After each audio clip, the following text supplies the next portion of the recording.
Hello students, we are going to continue our discussion on law of chemical equilibrium and on the factors which affect the value of equilibrium constant. In the last lecture, we were solving some numerical problems based on law of chemical equilibrium, right?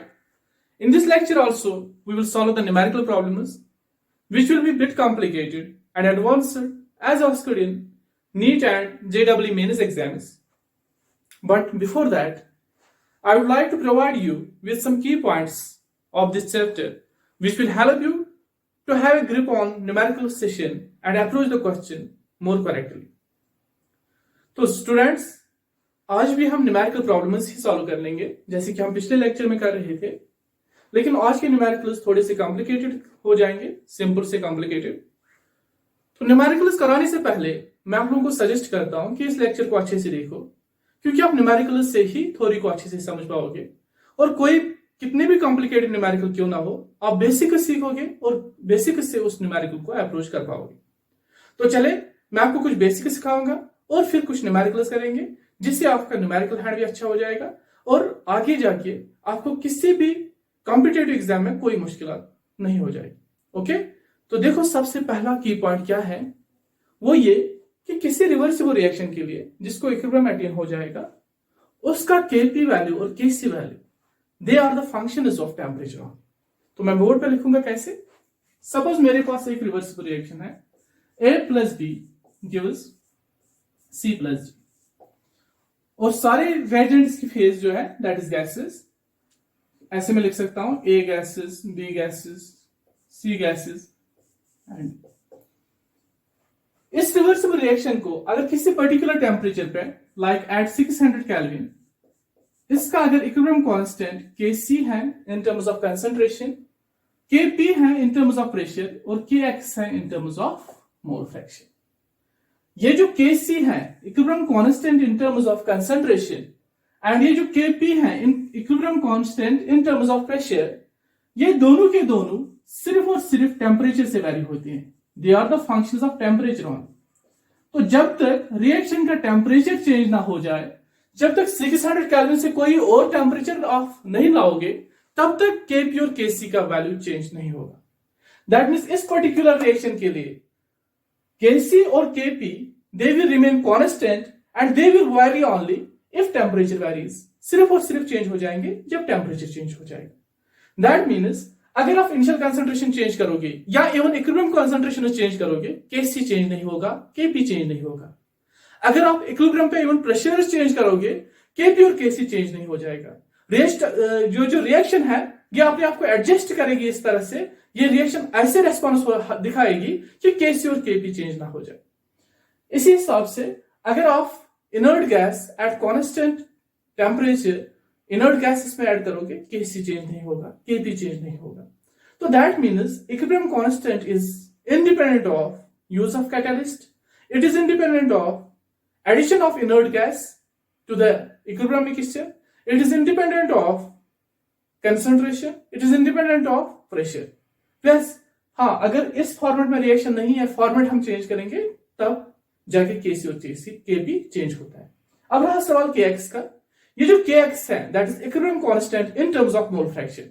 अगर आप इसकी expression देखोगे, देखो वो expression क्या है इसकी, that is Kp is equal Kx P raised to the power delta Ng। ठीक है, ये हमने एक्सप्रेशन डिराइव भी की है। अगर डेल्टा Ng इक्वल टू 0 है तो Kp बनेगा बराबर Kx, और हम जानते हैं if Kp is function of temperature only, Kp सिर्फ टेम्परेचर से चेंज हो जाएगा, Kx will also be the function of temperature only, Kx भी तब फंक्शन ऑफ टेम्परेचर होगा बस। लेकिन अगर डेल्टा Ng 0 के बराबर ना है तो यानी अगर delta Ng is not equal to 0 तब Kp बनेगा बराबर Kx P raised to the power delta Ng। At constant pressure Kp is constant, तो ये चीज है कांस्टेंट और ये फैक्टर वैरी हो रहा है। जब प्रेशर वैरी होगा this factor varies and if this factor varies Kx also have to vary in order to keep Kp constant. Kx को भी वैरी होना है ताकि Kp कांस्टेंट बन जाए as is the demand of constant temperature, क्योंकि constant temperature की demand ही यही है कि के एक्स और के पी कांस्टेंट रहता है, के सी और के पी कांस्टेंट रहता है। तो अगर ये फैक्टर चेंज हो रहा है तो के एक्स भी चेंज हो जाएगा प्रेशर के साथ साथ, to keep K P constant, that means K X is a function of pressure on. Are you getting me? K X is a function of pressure on. तो मैं ऐसे समझाऊंगा इसको, suppose 6 is equal to 2 into 3, okay? 2 mono of kx, 3 mono of p raised to the power delta n g, और 6 mono of kp। अब 6 को constant रहना है क्योंकि kp को टेम्परेचर के साथ साथ कांस्टेंट रहना है, at constant temperature kp is constant. अगर ये फैक्टर चेंज हो रहा है, प्रेशर को मैंने चेंज किया और ये 3 से 6 बना, ठीक है, kp को 6 ही रहना है, ये चीज, ये फैक्टर 3 से 6 बना, तो के एक्स चेंज होगा या नहीं होगा? वैस it will change, it will become 1, ये 1 बनेगा, ये 2 से 1 बनेगा। This means that Kp and Kc, they are the functions of temperature only for a particular reaction, whereas Kx is a function of temperature as well as pressure when delta Ng is not equal to 0. This is the first key point you will remember, okay? तो दूसरा क्या है? See second.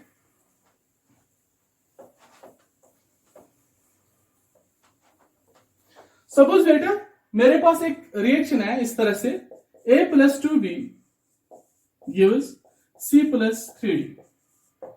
ये एक reversible reaction है और सबकी कुछ इनिशियल कंसंट्रेशन है। लेट इसकी इनिशियल कंसंट्रेशन से मानो 5 मोल्स हैं, इसके मानो फॉर एग्जांपल 2 मोल्स हैं, इसके नंबर ऑफ मोल्स मानो फॉर एग्जांपल इनिशियली मानो 0 है, इसका भी इनिशियली मानो 0 है, या कुछ और है, ओके?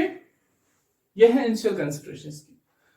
तो इस अगर आप कंसंट्रेशन चेंज करोगे तो स्टोइकोमेट्रिक कोएफिशिएंट्स चेंज नहीं हो जाएंगे। सपोज आपको कोई बोलेगा double the concentration of A, you will not write 2 here, no that is wrong. अगर आपने यहां पे 2 लिखा, that is wrong.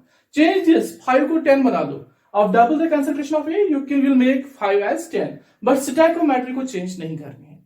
So concentration has nothing to do with the stoichiometric coefficients. Stoichiometric coefficients और कंसंट्रेशन को एक दूसरे के साथ कुछ भी नहीं है। इफ कंसंट्रेशन इंक्रीजेस और डिक्रीजेस, अगर कंसंट्रेशन इंक्रीज और डिक्रीज हो रही है, nothing will be happening to stoichiometric coefficients. आपको स्टोइकोमेट्रिक कोएफिशिएंट्स को वेरी नहीं करना है, बिकॉज क्योंकि एक बैलेंस्ड इक्वेशन हमें एक इंपॉर्टेंट इंफॉर्मेशन देती है।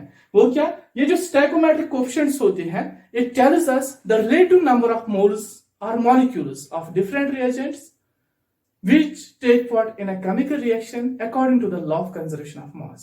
ये हमें मिनिमम और प्रॉपर रेशियो ऑफ मोल्स कहते हैं डिफरेंट रिएजेंट्स के, जो रिएक्शन में होने चाहिए to take part, to have a reaction according to the law of conservation of mass, ताकि reaction according to law of conservation of mass हो जाए। So this fixed proportion will not vary if you change the concentration. So this equilibrium constant, ये जो stoichiometric coefficients हैं और ये जो concentrations हैं, इनको एक दूसरे के साथ कोई लेना देना नहीं है, ठीक है, ओके? तीसरा की पॉइंट, वो की पॉइंट्स नहीं, वो तो मैंने आपको ऑलरेडी पढ़ाए हैं, लेकिन शॉर्ट हैंड्स में कह सकता हूं इनको। वो ये है, अगर आपके पास एक रिवर्सिबल रिएक्शन है A gives B, और अगर इसका इक्विलिब्रियम कांस्टेंट है K1, और अगर आपने इस रिएक्शन का पैटर्न ही चेंज किया, आपने B gives A लिखा, क्योंकि आप जानते हो equilibrium can be attend from either side, B से A भी इक्विलिब्रियम आएगा।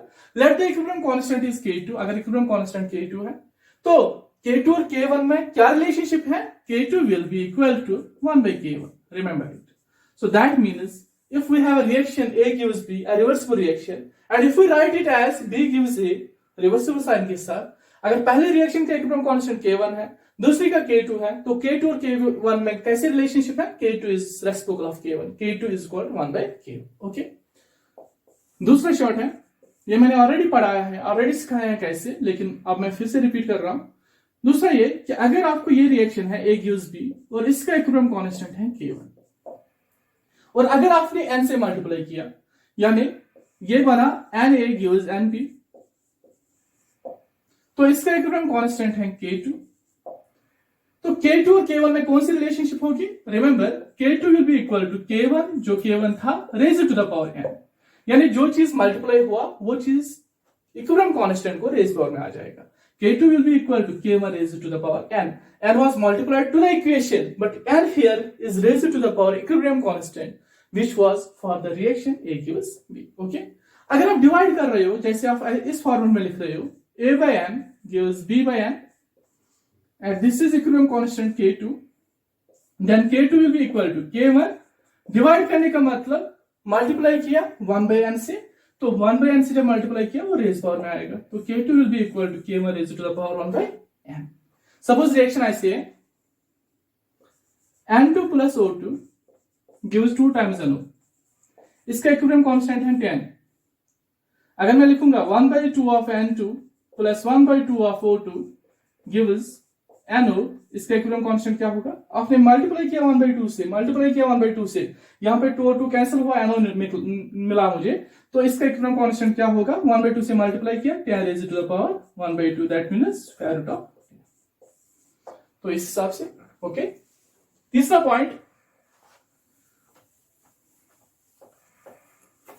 सपोज मेरे पास दो रिएक्शन है, एक ऐसी है A gives B, इसका इक्विलिब्रियम कांस्टेंट है K1, दूसरी रिएक्शन है B gives C, इसका इक्विलिब्रियम कांस्टेंट है K2, और मैंने दो रिएक्शंस को ऐड किया.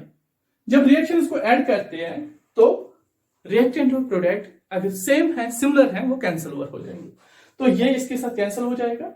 फिर रिएक्टेंट साइड से देखने हैं कौन कौन से स्पीशीज हैं, सिर्फ A है रिएक्टेंट साइड से. प्रोडक्ट साइड से देखने हैं कौन कौन से स्पीशीज हैं, सिर्फ C है.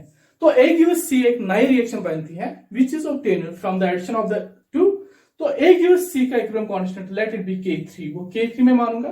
तो K3 और K1 K2 में क्या रिलेशनशिप होगी? Remember, if two reactions are added to get a third reaction, then the equilibrium constant of the third reaction is equal to the product of the equilibrium constant of the two reactions from which it is obtained. So हमें K3 मिलेगा K1 into K2, ना कि K1 plus K2. This is wrong. K1 plus K2 नहीं करना है, बल्कि हमें multiply करना है K1 into K2. Okay. Suppose आपके पास रिएक्शन ऐसी है A gives B, इसका इक्विलिब्रियम कांस्टेंट है 2, K1 is equal to 2. B gives C, इसका इक्विलिब्रियम कांस्टेंट K2 है is equal to 4. C gives D, इसका इक्विलिब्रियम कांस्टेंट है K3 इक्वल टू 6. आप बोलो what will be the equilibrium constant for A gives D. Equilibrium constant क्या होगा? देखो, reactions को अगर हम ऐड करेंगे तो क्या मिलेगा मुझे? B के साथ कैंसिल, C के साथ कैंसिल, तो रिएक्टेंट साइड सिर्फ A मिल रहा है, प्रोडक्ट साइड सिर्फ D मिल रहा है. तो इन रिएक्शन को ऐड करके हमें ये रिएक्शन मिलती है A gives D. तो here equilibrium constant K1 K2 K3 इनको ऐड करो, नहीं, इनको मल्टीप्लाई करो, was they will be multiplied to get the equilibrium constant of the new reaction. So that will be equal to 2 into 4 into 6, 2 4s are 8, 8 6 are 48, तो ये क्या बनेगा? 48. Okay, इस हिसाब से करना है. एक और पॉइंट, सपोज आपके पास कोई रिएक्शन है जैसे PCl3 plus Cl2 gives PCl5, और आपको इसका इक्विलिब्रियम कांस्टेंट लिखना है, उसकी एक्सप्रेशन लिखनी है. आप Kc लिखोगे active mass of PCl5 divide by active mass of PCl3 active mass of Cl2. तो सारे के सारे रिएजेंट जो थे वो हमने कंसीडर किए because they were all gases. वो सारे के सारे क्या थे? गैसेस थे. अगर मैं आप इस तरह से रिएक्शन लिखूं CaCO3 solid gives CO solid plus CO2 gas. अब इसका इक्विलिब्रियम कांस्टेंट लिखो. आप Kc लिखोगे active mass of CO2 raised to the power 1 divided by इसका 1i. That means that will be active mass of CO2 only. ना मैंने CaO लिखा क्योंकि ये सॉलिड था, ना मैंने CaCO3 लिखा क्योंकि ये भी सॉलिड था. Pure solids and pure liquids, they are not taken into consideration, or their molar concentration is taken as unity while writing the equilibrium constant expression. ठीक है, जब भी हम इक्विलिब्रियम कांस्टेंट एक्सप्रेशन लिखेंगे, इनकी मोलर कंसंट्रेशन जो हमें लेनी है that is unity. I will explain why it is unity. हम क्यों यूनिटी ले रहे हैं, हम क्यों इसको मान ले रहे हैं. देखो क्यों. मोलैरिटी क्या होती है? Molarity it is number of moles divided by volume of solution in liters. और सॉलिड के लिए फॉर प्योर सॉलिड्स और प्योर लिक्विड्स, अगर प्योर सॉलिड है और प्योर लिक्विड है नंबर ऑफ मोल्स किसके बराबर होता है? Given mass divided by molecular mass.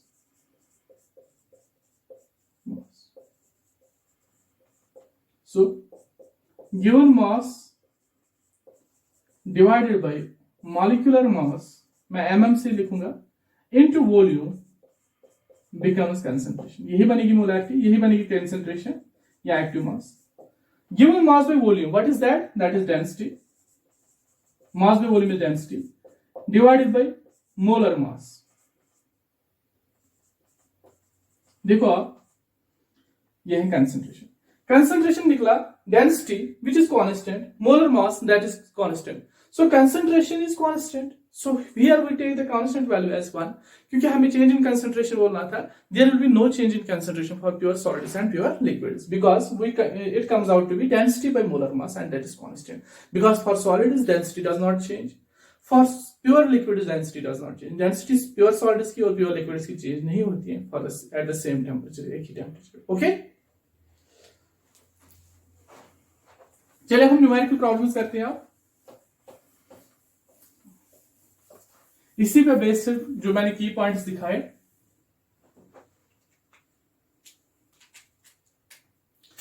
Suppose एक क्वेश्चन है,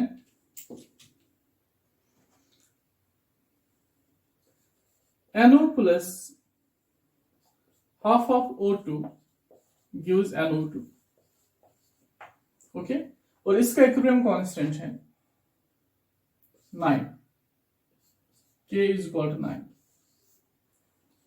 मैं दूसरी रिएक्शन लिख रहा हूं, 2 times NO2 gives 2 times NO plus O2। इसका इक्विलिब्रियम कांस्टेंट है K prime. So what is the value of K prime?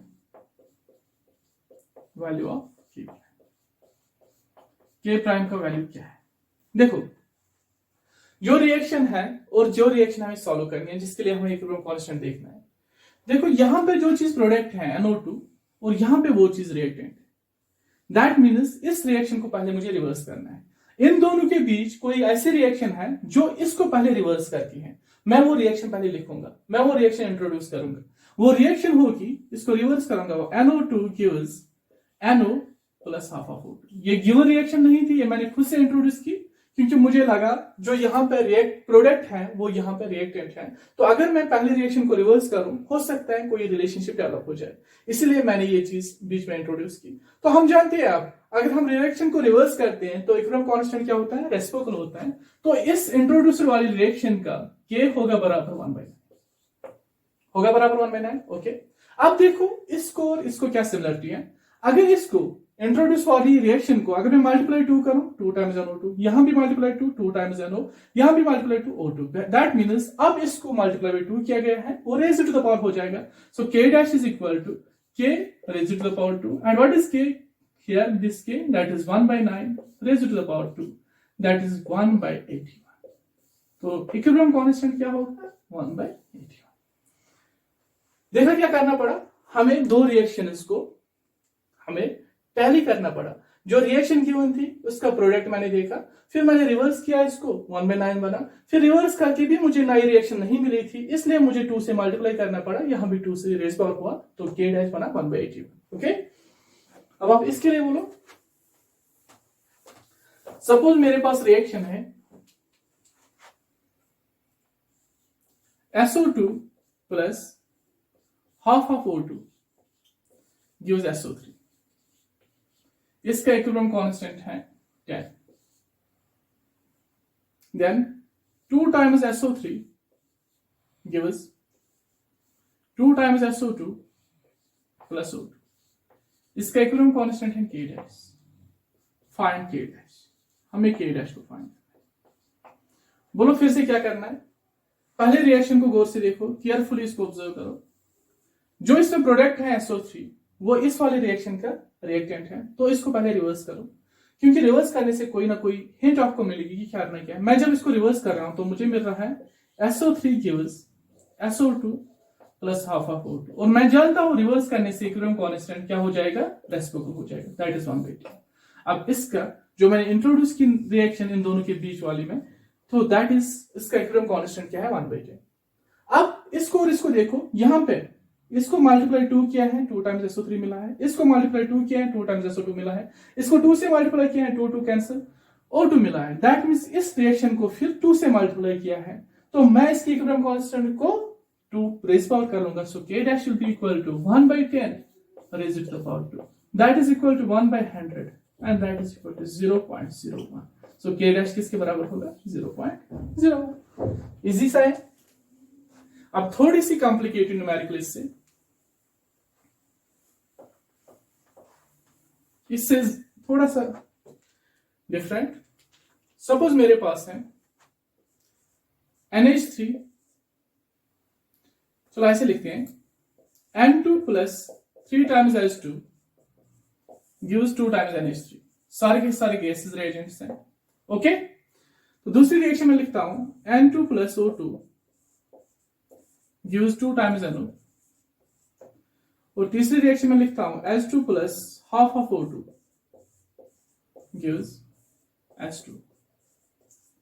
इसका equilibrium constant K1 is equal to 2, इसका equilibrium constant K2 is equal to 4, इसका equilibrium constant K3 is equal to suppose that is 3। Okay, you have to find the equilibrium constant for the reaction. मैं वो reaction लिखूंगा जिसके लिए आपको equilibrium constant बोलना है। I will write it new colour. तो वो रिएक्शन क्या है जिसके लिए आपको इक्विलिब्रियम कांस्टेंट बोलना है? That is 2 times NH3 plus 5/2 of oxygen gives 2 times NO plus 3 times water. ये रिएक्शन मुझे ऑब्टेन करनी है। ओके, और इस रिएक्शन का इक्विलिब्रियम कांस्टेंट K डैश है। I have to find the value of K dash. Find K dash. Okay, देखो इस रिएक्शन को आप देखो, जो रिएक्टेंट है वो क्या है 2 टाइम्स NH3। कैसे मिलेगा? NH3 एक ही रिएक्शन में है। NH3 is a distinctive feature of this reaction only. That means इस रिएक्शन को रिवर्स करने की जरूरत है, सिर्फ रिवर्स, क्योंकि 2 टाइम्स NH3 यहां भी 2 टाइम्स NH3, जो यहां पे प्रोडक्ट वो यहां पे reactant. You need to reverse this reaction. So इसको रिवर्स कर लो, यहां पे लिखो इसकी reverse reaction 2 times NH3 gives N2 plus 3 times H2। And आप जानते हो अगर रिएक्शन रिवर्स हुई तो इक्विलिब्रियम कांस्टेंट क्या हो जाएगा? It will become reciprocal. So इसका इक्विलिब्रियम कांस्टेंट मैं K1 प्राइम लिखूंगा, that will be equal to 1/2। Okay, चलो इसका तो मसला सॉल्व हुआ। अब देखो ऑक्सीजन 2 रिएक्शंस का डिस्टिंक्टिव फीचर है, इससे मैं कुछ डिसाइड नहीं कर सकता हूं। वाटर एक ही रिएक्शन में है, थर्ड वाले रिएक्शन में, और यहां पे है 3 times water, product water, but जो मुझे ऑब्टेन करना है दैट इज 3 टाइम्स वाटर, जिससे ऑब्टेन करना है वहां पे 1 टाइम वाटर है। So I have to multiply this reaction by 3 and left it as such. इसको 3 से मल्टीप्लाई करना है लेकिन रिवर्स नहीं करने, तो करो इसको 3 से मल्टीप्लाई, रिवर्स मत करो, आपको ये प्रोडक्ट मिलेगा। तो 3 से मल्टीप्लाई करके क्या मिलेगा? 3 times H2 plus 3/2 of O2 gives 3 times water. और हम जानते हैं अगर 3 से मल्टीप्लाई किया तो इक्विलिब्रियम कांस्टेंट जो बनेगा K3 dash that will B 3Q। 3 था और ये क्या बनेगा 3 की रेज़ पावर 3।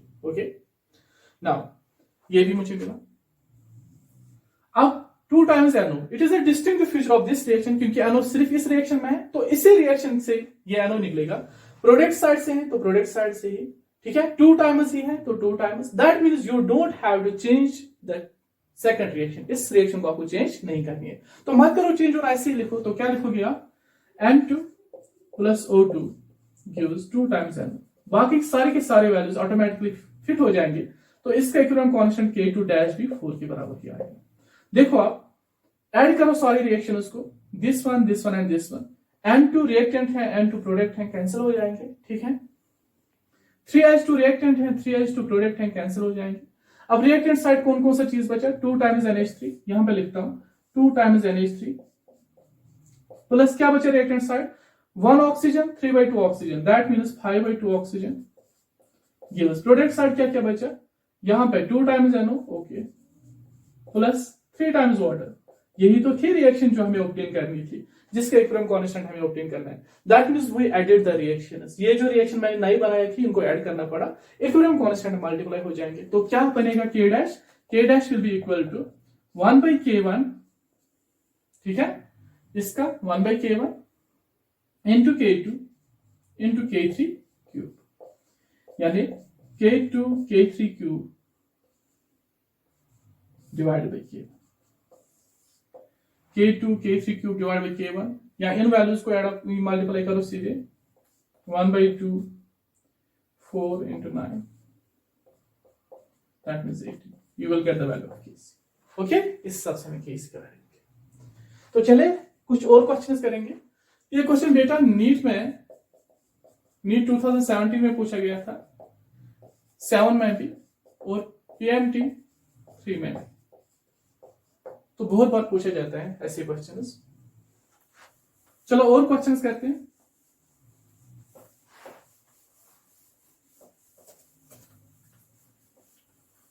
सपोज मेरे पास ये रिएक्शन है, XeF6 plus water gives XeOF4 plus 2 times H। ये पहली रिएक्शन है, इसका इक्विलिब्रियम कांस्टेंट है K1। दूसरी रिएक्शन है XeO4 प्लस XeO4 को XeF6 ऐड करेंगे, हमें निकलता है XeOF4 प्लस XeO3F2। इसका इक्विलिब्रियम कांस्टेंट है K2।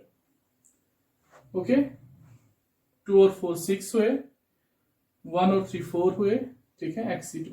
ओके, तीसरी रिएक्शन है जो इन्हीं से बनी हुई है, दैट इज XeO4 प्लस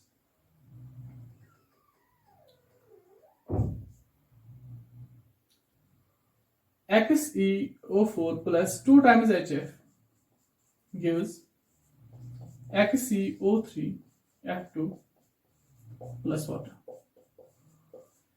इसका इक्विलिब्रियम कांस्टेंट है K डैश।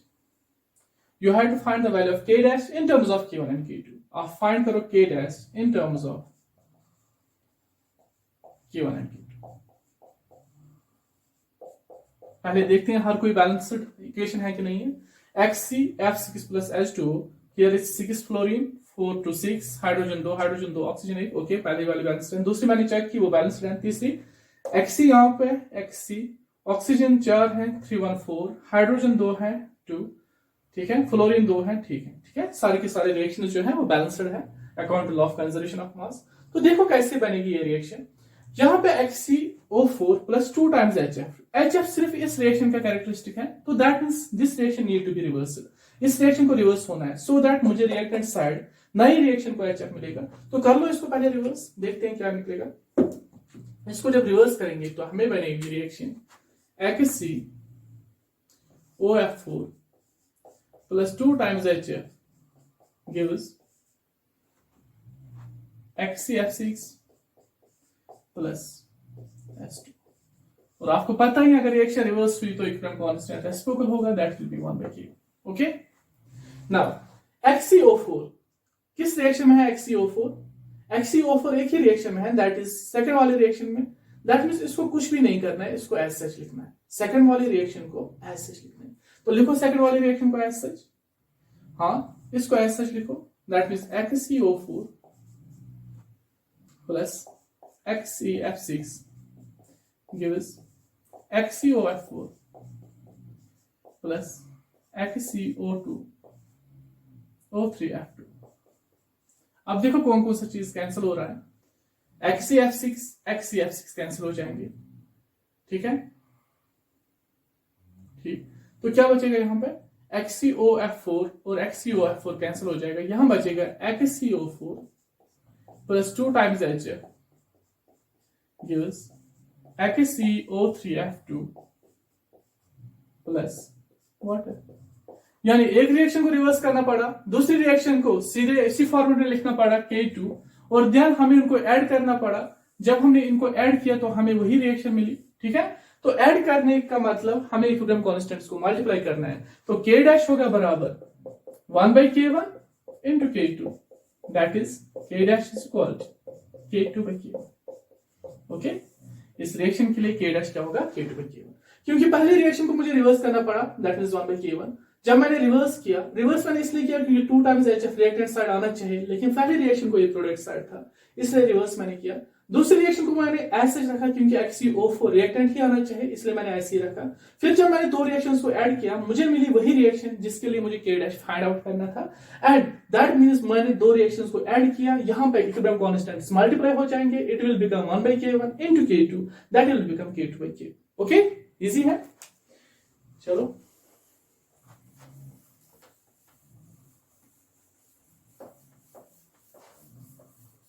आगे देखो बेटा. सपोज ये है रिएक्शन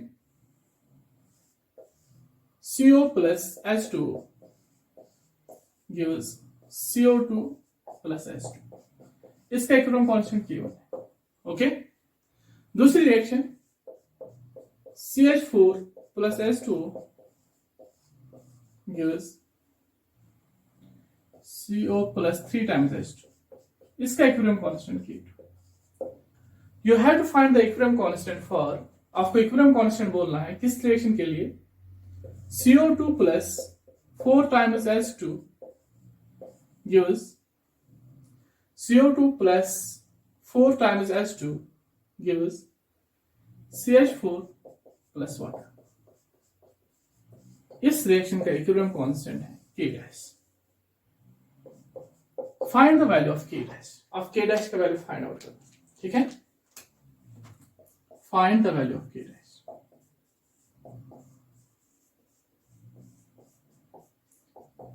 कर पाओगे बच्चा? इजी है. करना क्या है, आपको देखना है कि ये रिएक्टेंट मुझे कहां से आएगा, ये रिएक्टेंट कहां से आएगा, या ये प्रोडक्ट कैसे बनेगा, ये प्रोडक्ट कैसे बनेगा, इन दो रिएक्शंस को यूज करके. देखो, अगर हम देखेंगे जो कार्बन डाइऑक्साइड है वो एक ही रिएक्शन में निकलता है, that is first one reaction, और इसमें एज प्रोडक्ट, लेकिन यहां पे एज रिएक्टेंट. तो पहले रिएक्शन को मैं क्या करूंगा? रिवर्स करूंगा. तो पहला रिएक्टेंट पाने के लिए मुझे पहले रिएक्शन को रिवर्स करना पड़ेगा. तो पहले रिएक्शन को रिवर्स करो तो क्या बनेगी? CO2 plus H2 gives CO plus H2 and equilibrium constant क्या बनेगा? 1 by K. पहला रिएक्टेंट मिला. दूसरा रिएक्टेंट पाने के लिए मुझे क्या करना है? H2 है. H2 तो इस साइड है ही नहीं, और मैंने यहां से एक ही H2 मुझे मिला. चलो H2 से मैं H2 is not the distinctive feature, क्योंकि यहां भी है H2, यहां भी है H2. अभी मैं कुछ नहीं कह सकता हूं H2 के बारे में, लेकिन CH4 प्रोडक्ट आना चाहिए, वो एक ही रिएक्शन में है, सेकंड रिएक्शन में. CH4 प्रोडक्ट आना चाहिए, वो बस सेकंड रिएक्शन में है as reactant. That means second reaction को रिवर्स करो, CH4 प्रोडक्ट बन जाएगा. तो सेकंड रिएक्शन को भी क्या करना है? रिवर्स करना है. तो जब मैं उसको रिवर्स करूंगा मुझे क्या निकलेगा? CO plus 3 times H2 gives plus what. अब देखते हैं इन दो से हमें, इन दो के एडिशन से मुझे रिएक्शन मिलती है या नहीं मिलती है.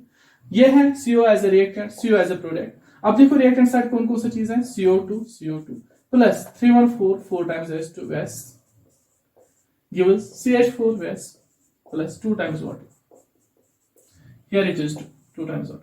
ठीक है, तो ओके, हमें वही रिएक्शन मिल रही है ऐड करने से जो हमें चाहिए थी. दैट मींस K1 भी रेसिप्रोकल हुआ 1 by K1, K2 भी रेसिप्रोकल हो गया 1 by K2. फिर इनको ऐड करना पड़ा रिएक्शन को, तो इक्विलिब्रियम कांस्टेंट्स को मल्टीप्लाई करना है.